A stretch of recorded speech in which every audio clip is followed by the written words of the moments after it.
And the people that we were told to reach out to had no idea. The email came back and said, I'm sorry, who are you?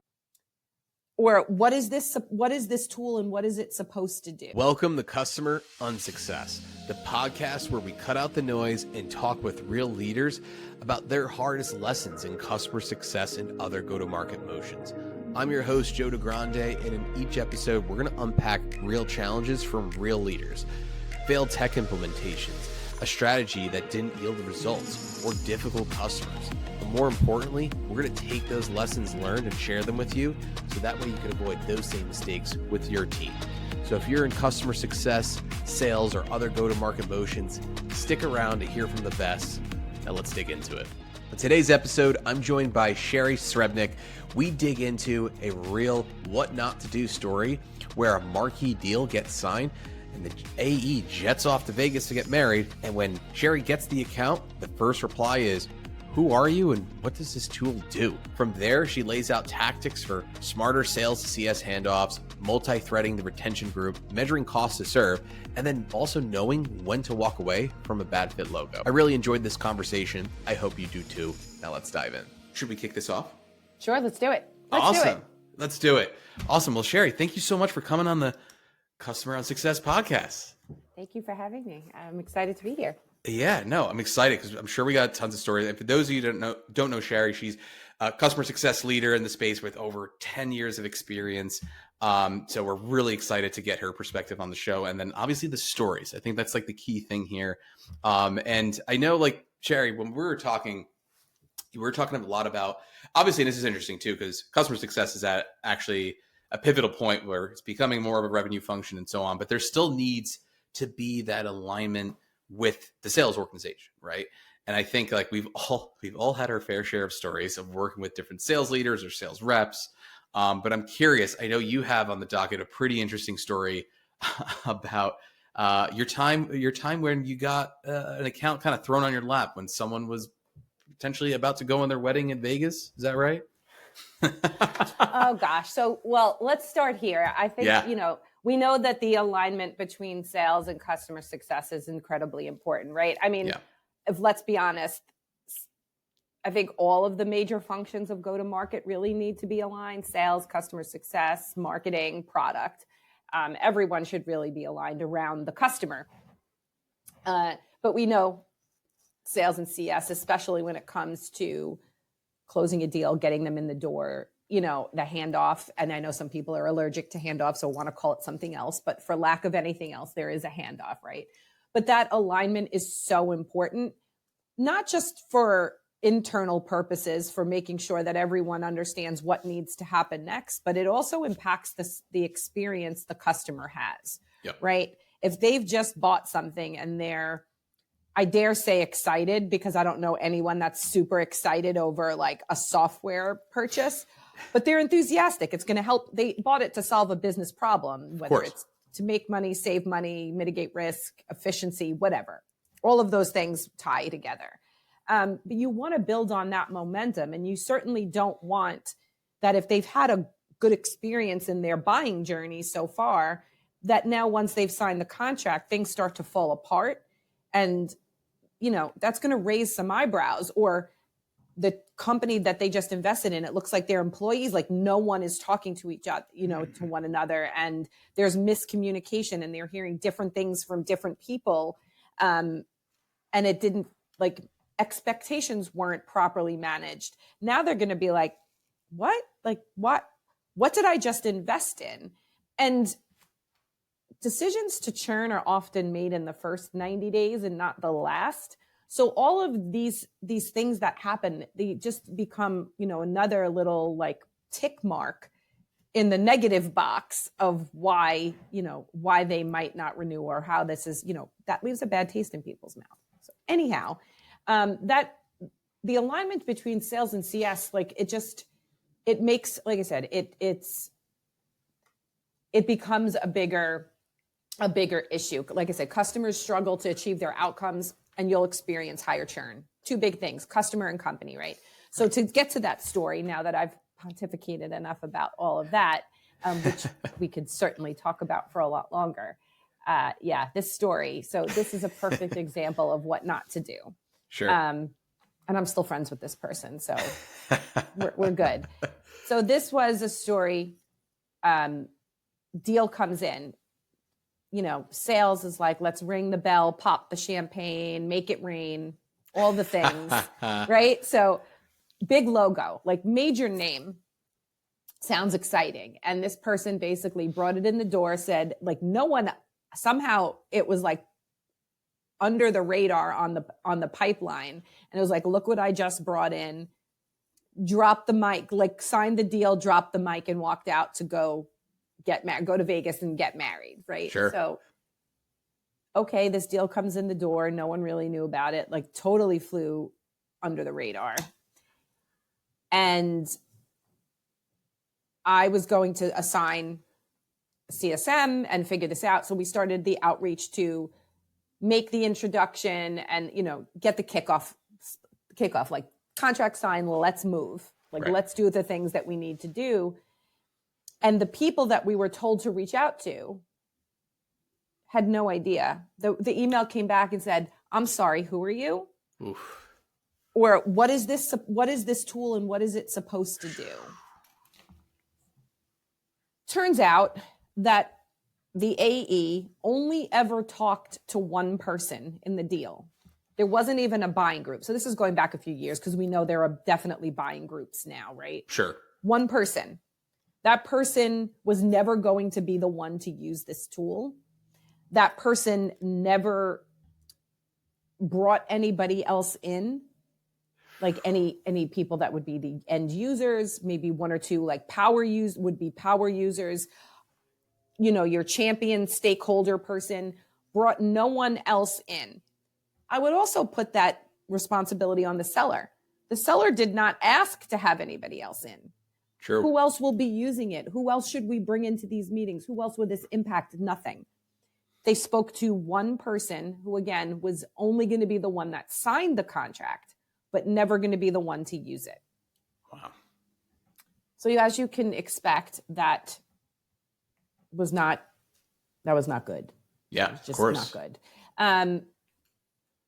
And after lots of back and forth, a week of back and forth of trying to get this scheduled, because they were saying, okay, it was a lot of chaos and these people had no idea. And we had to, I was like, you know what? Stop. This is a customer that's 5 business days old and it's already a mess. Yeah. The executive sponsor was non-responsive, went completely dark to us, would not respond. So I said, that's enough. That is absolutely enough. We are not doing this anymore because this is red flag. This is a churn. Right.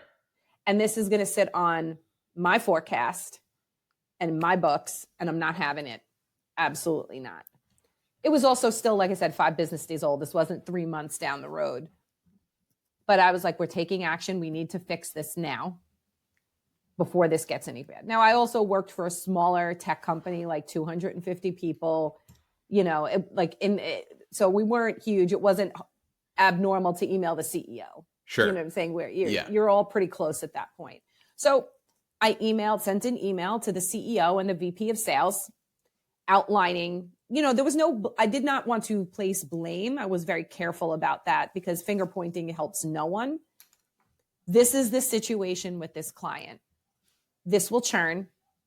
And we're going to spend, and also highlighting how it would impact cost to serve and margins, because we're going to be in firefighting mode from day one. Like, it shouldn't be like this. So there was a revenue impact, not just from churn.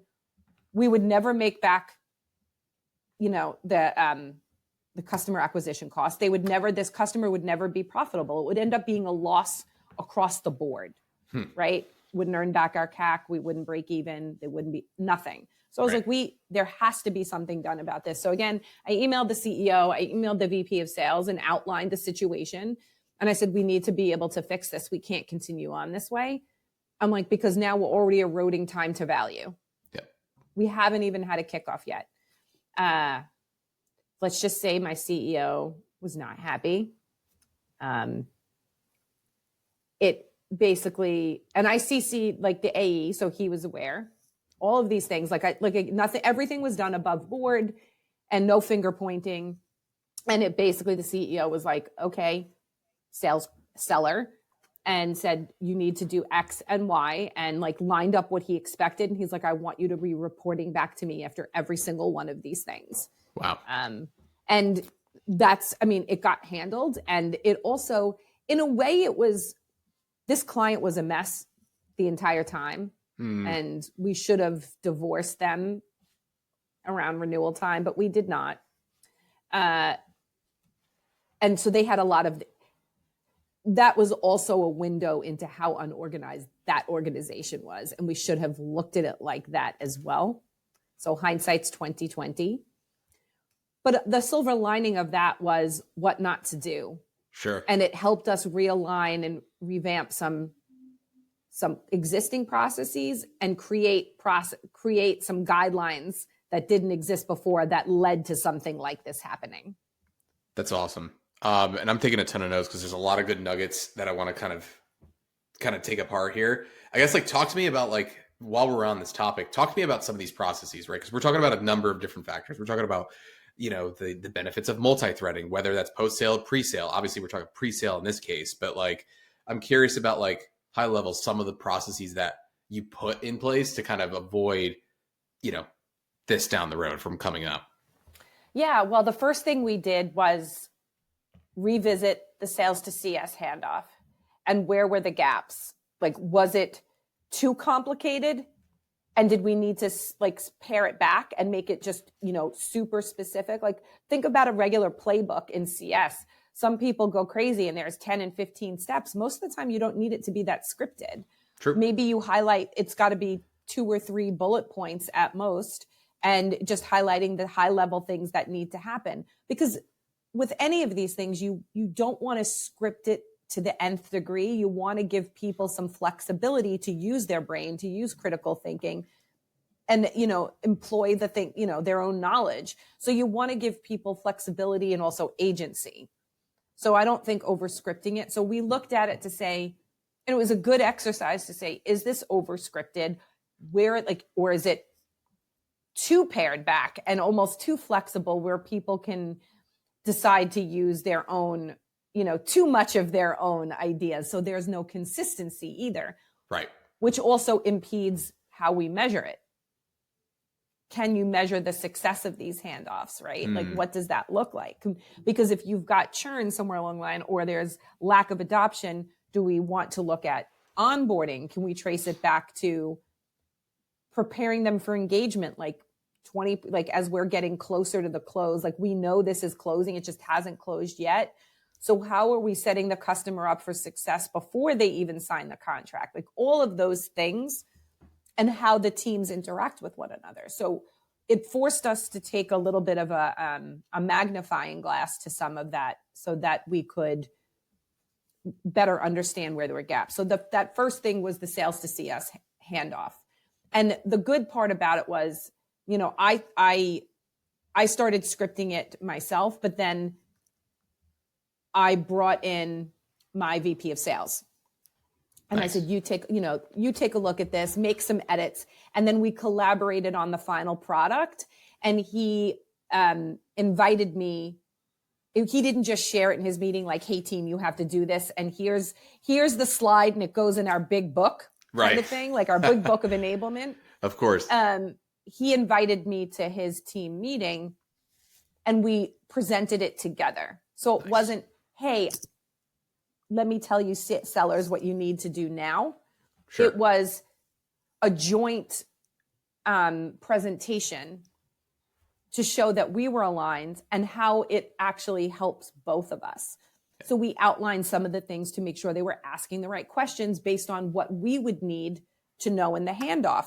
And really, it's things that any good seller is doing no matter what. But sometimes it's a good reminder as, oh yeah, maybe it's just a couple of other finer points, but it does help, or it would have helped, the customer success team overall.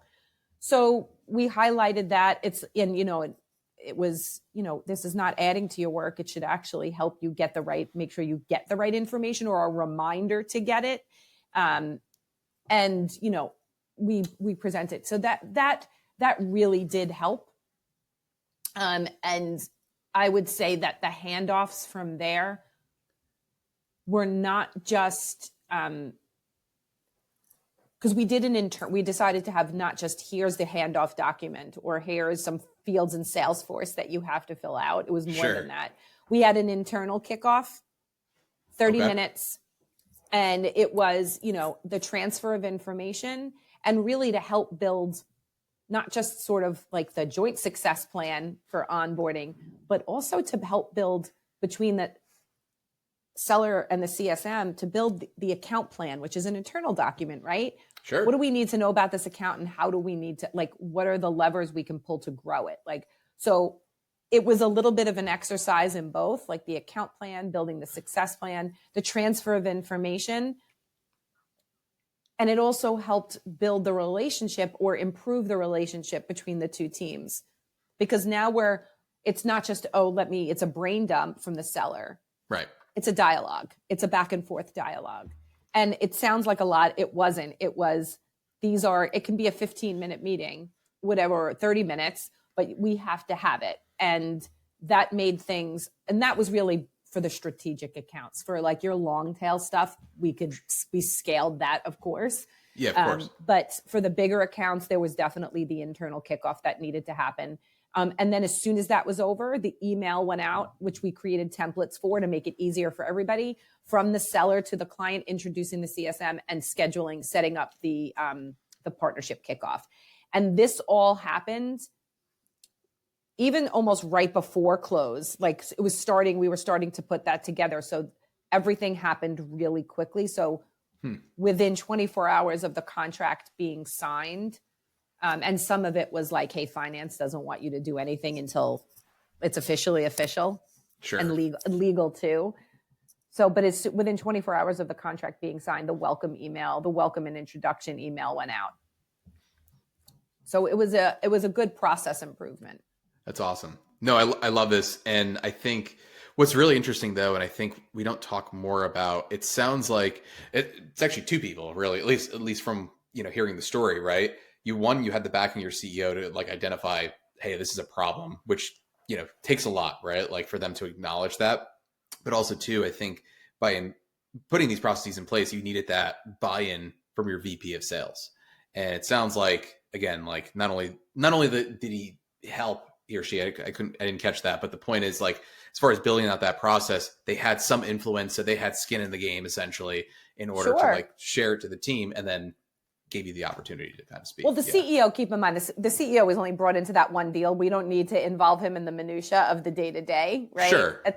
But in that deal, but again, it put a spotlight on the other pieces of the puzzle. And, you hear all the time, like whether we've seen the posts on LinkedIn, we've read the blog posts, we've seen the conference presentations on, how to get people in your corner, what's in it for me, the WIFM, all of that. Like this is just another example of that. This will help you because now you're asking the right questions. Like we didn't have a right to veto a deal. I know there are some CS teams that do that. Most don't. Like I didn't think that was necessary, nor I would have ever gotten approval to have been able to like veto a deal. But bringing us into earlier and hearing those and getting that right information was also helpful to understand this customer is the right fit, but maybe they're just a little less mature. So their onboarding was scaled or looked at, not scaled, but really it was a different onboarding for them because we had to like a maturity model. For those that are a little less mature, we're going to start off at a different place because we want to get them to full maturity. So understanding the maturity level of the organization that was coming in and how many people were involved was also helpful.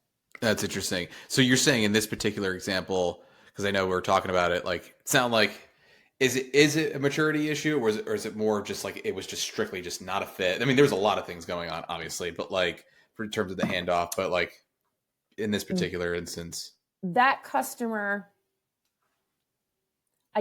in that particular story, from what I can remember, because this was quite some years ago at this point. Gosh, this is 8 years ago, maybe? Okay. Ish, 6, 7 years. I don't know, it was a while ago. It really wasn't a matter of maturity. It was, I would say they weren't the right fit because they weren't a good fit because they were a mess internally. They weren't,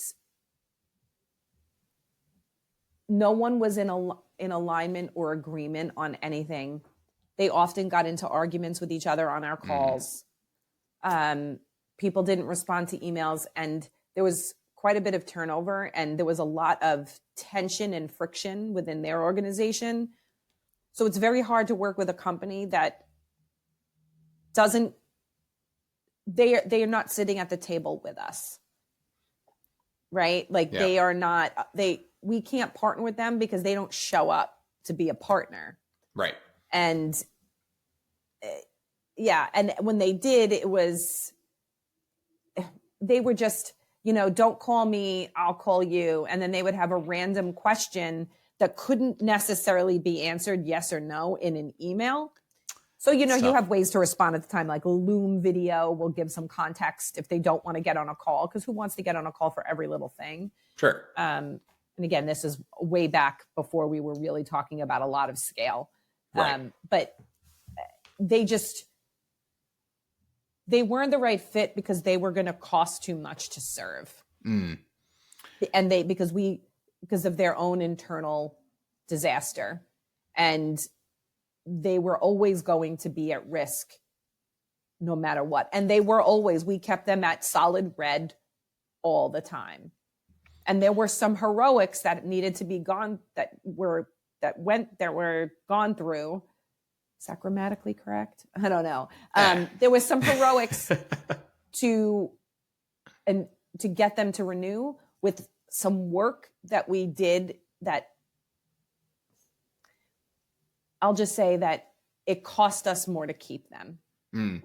Well, it's interesting, right? Because, I kind of like this topic a lot too, in terms of not being right fit. It's been a big topic. I know I was at the Turn Zero conference as well as you were there as well. And that was a hot topic, right, amongst the audience about hey, how do we handle that situation? But actually bringing the data of obviously there's churn risk in the future that could have a long-term, impact. The cost to serve is also, I feel like it doesn't get talked about enough. I guess talk to me a little bit more about, if you remember, or just generally speaking, how you approach that. Did you work with different people to kind of arrive at that metric, to kind of project that? It's an interesting one. You didn't tell me we were going to talk about the financial stuff, so it's not my favorite. That's okay. We don't have to go too deep, but high level. If you're project managing it, because also too, right, a lot of this has to do with cross-functional relationship. Who do you turn to, or maybe in that particular scenario, not less maybe about the calculation, but more so about hey, how do you approach it if someone's going to do it? Well, I mean, without getting too deep into it, to be honest, I think you look at it as how much time needs to be spent to help this customer that's never going to really be successful, that's always going to be at risk because of who they are, right? And how much, but because they're a logo and because their ARR is high, everyone's got eyes on it, from the CFO down. So you're almost the resources that you're spending, and you're looking at ARR per employee and where they spend their time. And by spending too much time on this client trying to fix them and doing work for them, that's normally not work we would do for them. We're going above and beyond. All the hours for a senior CSM, I'm looking at what's that costing us? And the fact that we know that they're not going to renew, or renewal's going to, so they renew, but we were never going to be profitable. So this was just compounding the loss already, because we were never making back the CAC. We were never getting the customer acquisition cost back, because they churned the second time. They renewed once and churned the second time. Which was 1 year longer than I expected to begin with. But So all the time and effort, which translates into dollars, right? How that impacted where those resources could have been put to grow accounts that had propensity to grow and then layer that on top of what we spent to acquire them. Yeah. Now it's interesting because it's also it goes back, like, especially when we're talking about like the heroics. We had on the podcast, Greg Danes at ChurnRx, and he mentioned the same thing. Like, it's the hero stories of just going above and beyond to save a customer, or it's just not a right fit. It's just not worth it. Like, they're going to churn at some point. And I think like that really rings true. And then of course, what I find interesting is kind of digging that deeper piece, right? That customer acquisition costs, right? CAC, cost to serve. There's so many different things in which could impact, and inevitably they're just not profitable at the end of the day. And I think it's an important one to call out. Greg has some great, information. And it's funny because one of the things we like to clap for, or we have in the past, I think that's changed significantly, is, where we would clap and ring the bell and pop the champagne for a new, like when sales closes a deal, but we were doing it on the other side for the deals we saved. And if you think about that in hindsight, like, was it worth it? Right.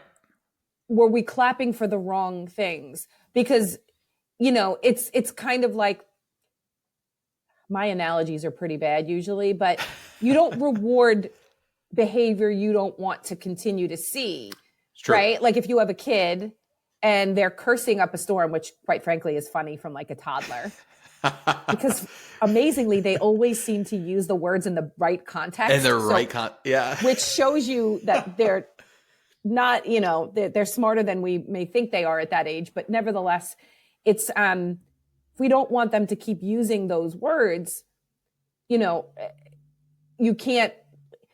want to laugh in their face all the time. And like, you don't want to egg it on. You don't want to enable the behavior anymore. Oh, 100%. So it's the same thing. You don't want to continue to enable that. I don't want to enable. If it's one thing, if it was a client we know has propensity to grow and something happened and we had to do something and it was, sure, what do we learn from it? But if that's what's happening all the time, one, what's going on with your strategy? Number two, who's your ICP and are you attracting the right people? Like, because this is how CS becomes a dumping ground, and like then they're blamed for all of the wrong when customers churn. But that's just a symptom of a larger problem. So without getting into that, it's like you just don't want to. I don't want to keep clapping for the heroics, because ideally the heroics are the exception and not the rule. Yeah, no, I 100% agree. I'm laughing because it's always funny when I hear my nephews whatever they do, whether it's just so funny because you got to turn away, and if you're gonna laugh, otherwise you're starting to encourage that behavior. But you have to turn away because you're like, oh my gosh, there's this there, and it's because they're saying it the right context. You're like, okay, can't look, cannot look. No, it's great, but it's a good analogy. I think you got to give you credit where credit's due. I think it's a great analogy because you're 100% right? You don't want to continue to enable and encourage bad behavior. And I think looking at strategy of why things are happening, digging deeper to kind of avoid that, it's crucial. Before anybody comes for me that listens to this, I think cursing is okay. Isn't there research that says that like it's a sign of intelligence? Yeah. As a New Yorker, I have a very vast vocabulary of inappropriate words, as I'm sure, but I will obviously use them here. So I don't necessarily think they're bad, but we can use other words. We don't want to have our toddlers like have a litany of F-bombs coming out of their mouth. But for sure. I just wanted to make sure everybody that's listening that will listen to this is not thinking that I am, above using a good curse word, a good F-bomb every now and again. So, for sure. No, I think it's, there's definitely studies that support it as far as even for good working relationships and so on, or better mental health, as they say. As a fellow, Northeastern and, over here in New Jersey, I could definitely relate. But totally get it. It actually, like, now I kind of almost even want to double back a bit, as far as you brought up also another good point that we didn't tap into is actually multi-threading. And I think it's something that, obviously with sales, right? Like, and there was definitely a mishap here in this particular story, right? Like they should have looked at a proper buying community and dug a little bit deeper. But also I feel like even just based on conversations I have, like CS kind of just literally, they just don't really dig into that. They don't realize the impact as well. Like, it's like, like what's your take as far as like, just like in CS in general, like obviously sales as well. We've seen the impact, but what about even just CS, as a whole for like post sales? In terms of, that's like a broad question. Yeah. Like as far as like, I guess like the importance of just like multi-threading in general. I guess like in this particular scenario, obviously the downstream impact is like you had one person that wasn't an end user. But I guess like, I don't know if you have any other additional stories or like thoughts or candor on that as far as for just post sales. What I would say is I think things have, for the most part that I can see is, things have changed quite a bit from then where it's very rare that you will have an enterprise business come in with one buyer. At this point in 2025, almost 2026, there are buying groups.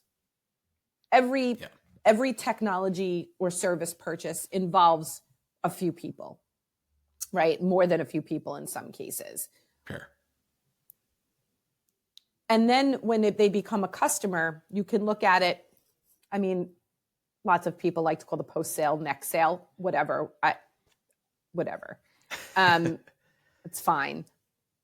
But then is there a retention group? Because some people that were in the buying group you won't see again. So I think it's important, one, for the seller to identify everybody that's in the buying group, who will then be part of the retention group. Like, is the executive sponsor still exactly the same? Most likely. Who switches in and out? Who's going to be important? Like, who are your power users? Who are your champions? Who are the people? Like, do we have a relationship with them? Like, those are things that we need to know. And then it is important for customer success and anyone else that's going to be on the account, because let's be honest, in a lot of organizations, there are account teams. You may have account management, right? Perhaps you have a project, you have implementation or you have onboarding. Like there are other folks or other, like, and CS doesn't run the post sale alone. There's customer marketing, right? Like, so you need to know who's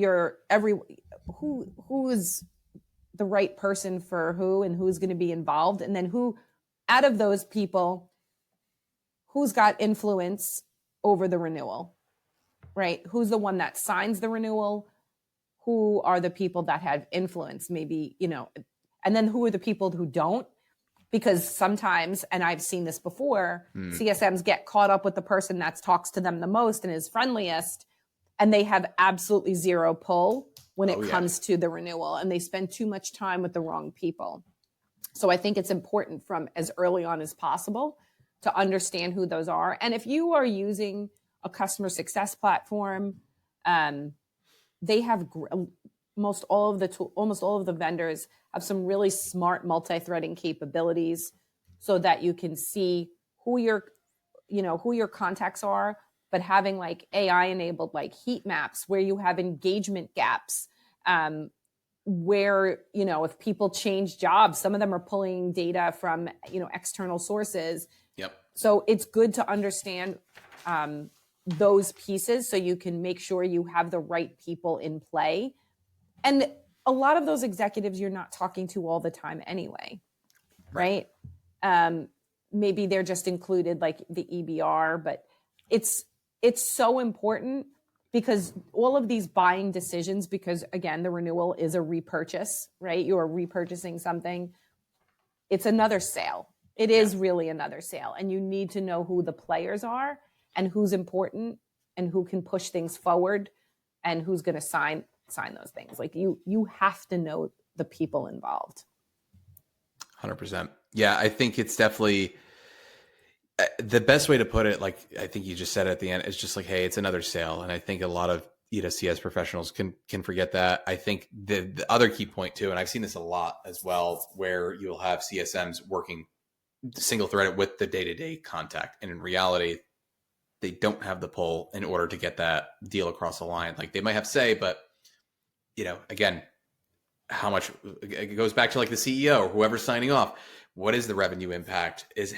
What are those key KPIs as far as like that drive the value and what's those customer outcomes that are impacting the business? And that person, that day-to-day contact might not have that information. And then it's setting up that trap for the CSM. So no, this is great. And I know we're coming to the end here. I'm trying to there's so many different good nuggets here, I guess, based on and obviously we're talking about multi-threading. We're talking about, I thought also too, you brought up no finger pointing when working with key stakeholders, right? Like kind of working collaborative as a team. But I guess what are the top takeaways to kind of leave with the audience related to the story, kind of what we talked about, today, as far as if you kind of had to wrap it all up?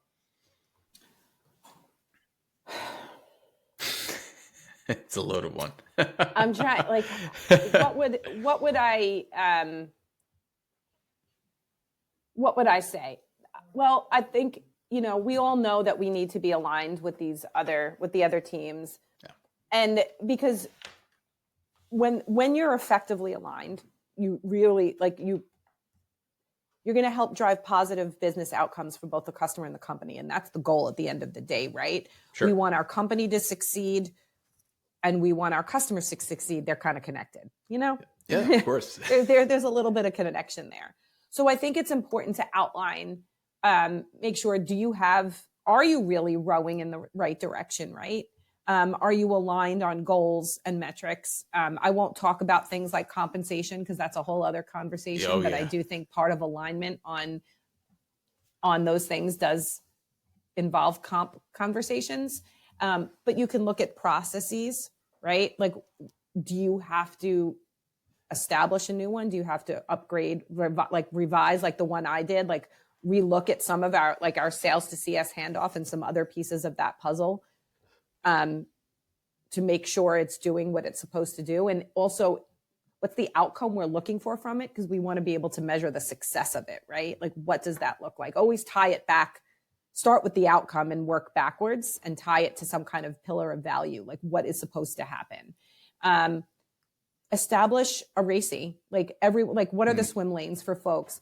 Because there's nothing worse too for a customer for have cross lines or people asking them to repeat themselves. You want to provide a seamless experience, especially in those early days, right? Have clear objectives for both teams that align with that North Star or whatever they're trying to achieve. I'm going to try to narrow this down. Sure. Again, metrics, we talked about compensation, having the right aligned metrics and KPIs that are also aligned to the company's objectives and goals, right? They shouldn't be disconnected to what you're trying to achieve as an organization.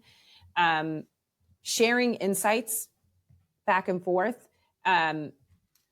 Sales, that's part of the handoff. What are the insights? What did they learn from the buyer's journey and in those conversations to help CS build that joint, the onboarding, the initial success plan and the account, how do you build that account plan? How are we going to grow this account? And also, I would say, look at your systems, your technology, what tech teams are using. How are you aligned on that? If you have a CSP and you have your CRM there, obviously they should be integrated with one another. Mm-hmm. So you can both teams can still work in their respective tools, but the data is now flowing back and forth. So they're both looking at the same thing. So you want to make sure, and that also helps with consistency of the processes. Where are you aligned? What tools are you all using to make sure that the data isn't so disparate and everyone's looking at different pieces of the puzzle? It also helps to report. It helps with forecasting. It helps with all of these things looking right? And then I would say you also want to think about it from an enablement perspective. Sales gets a ton of enablement, right? All year long, all sorts of enablement. You name it, they have it. Sure. And CS doesn't always get that. I saw a statistic earlier today, and I don't remember it offhand, but it was something like less than 30%. So don't quote me on this. Less than 30% of CS teams don't get enablement. Wow. Or something like that. And it was really eye-opening. I don't know where it came from. I think I saw it on LinkedIn. So don't hold me to these things. But it was just interesting because they don't, or maybe they get included for a 2-week course, and so I think having the proper enablement, but it's not just CS enablement. I think there should be shared enablement and also sharing, have CS join sales meetings to share a success story and how they work together with a seller and what the customer looked like because we did X, Y, and Z early on. And have a salesperson join a CS meeting, right? Or, have for the really good sellers, your top sellers, that's great enablement. Have CS listen to their calls. How did they handle a difficult situation? Yeah. How did they handle objections? Like your top sellers are a gold mine to help CS with good discovery questions and how to handle situations. Because I find that a lot of CSMs, they get uncomfortable with the difficult conversations. True. And a lot of people do. It's called difficult conversation for a reason. For sure. It's human nature. So I think enablement, not just from your internal enablement teams, but back and forth with each other. Makes sense. I love it. This is lots and I was jotting them all down. This is great. We'll kind of recap it in the show notes. And I guess obviously you have a wealth of experience, Shari, truly, this has been awesome. It's a great conversation. I guess where do you go to learn? Is there any books that you recommend? I'm always interested in non-traditional methods of learning. I'm always curious as to kind of where you got your knowledge or even what you're currently checking out. Okay. Well, for those that listen that are CSMs, and if you're a strategic CSM or you want to be, this is a little bit of a plug because this author is a friend, but nice. I will tell you the story. So first, the book is called Becoming a Strategic CSM? It's by Chad Hornfelt. Chad is an OG CS leader. When I was a baby CS person many years ago, he was one of the first people that when I started saying I wanted to be more involved in this community and learn more, I was seeking out those on LinkedIn. And Chad was one of the first people that I ever followed. And I'll never forget, and I've told him this, years later when I met him in person, it was almost a little fangirl. I was like, this guy is great. And now he's one of my friends. And I'm so proud of him for his book. I'm not endorsing the book because he's my friend. I'm endorsing it because it's freaking great. And It's he awesome. speaks directly from experience. There are even tips. Doesn't matter how long you've done something, doesn't mean you can't learn something new. So I think it's a really fabulous resource.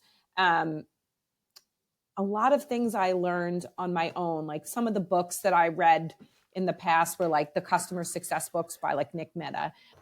They're still great resources. Some of them, obviously things have evolved, but some of the fundamentals and foundational pieces are still there. I'm trying to think at this point I learn more because I found that I dug too deep into the CS stuff and I wasn't I almost had blinders on. I didn't use my peripheral vision to see outside. And I think one of the pieces to being a strategic CSM is to understand your entire business. You need to understand how the business runs. What's your business model? How does your company make money? How does sales market? It's so important to understand that. It will serve you well in general in your career, but it'll also help you understand your customers better. So I think books that, or anything that gives you more information around the business. If you want to understand, I follow some VCs. I think Kyle Poyar is really great. CJ Gustafson, Dave Kellogg, that may be higher level, but sometimes reading things that I don't exactly understand all of it, I take notes and then I look up stuff later. Sure. Books on, I've read stuff on change management. There's a book that was just recommended to me called Lean Analytics to help you better understand the financial stuff. Okay. I know I'm all over the place and I'm not giving,